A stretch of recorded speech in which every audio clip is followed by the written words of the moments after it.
आपल्या वादग्रस्त वक्तव्यांसाठी ओळखले जाणारे हिंदुस्थानी भाऊ उर्फ विकास पाठक पुन्हा एकदा चर्चेत आलेत। यावेळी त्यांनी थेट ज्येष्ठ अभिनेत्री आणि खासदार जया बच्चन यांच्यावरच टीका केली आहे। तर झालं असं की एका मुलाखती दरम्यान जया बच्चन यांनी पापराझींच्या कपड्यांवर आणि त्यांच्या कामाच्या पद्धतीवर आक्षेपार्ह टिप्पणी केली होती।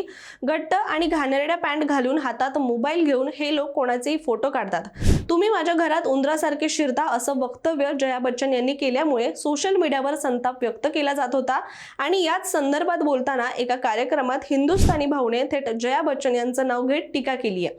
अमिताभ बच्चन यांच्या पत्नी जया बच्चन स्वतः 150 रुपयांची साडी नेसतात आणि मेहनती पॅपराझींना कमी लेखतात असं त्यांनी म्हटलंय। तर पापराझींमुळे सेलिब्रिटी ओळखले जातात, त्यांनी कव्हरेज देणं बंद केलं तर मोठमोठ्या कलाकारांना कुणीही ओळखणार नाही असा टोला देखील लगावलाय। शिवाय पुढे बोलताना हिंदुस्थानी भाऊने पापराझींना देखील सल्ला देत म्हटलंय की जिथे सन्मान मिळत नाही तिथे काम करू नका आणि आपल्या कामाचा आदर न करणाऱ्या सेलिब्रिटींना देखील कव्हरेज देणं बंद करा अशी विनंती त्यांनी केली आहे।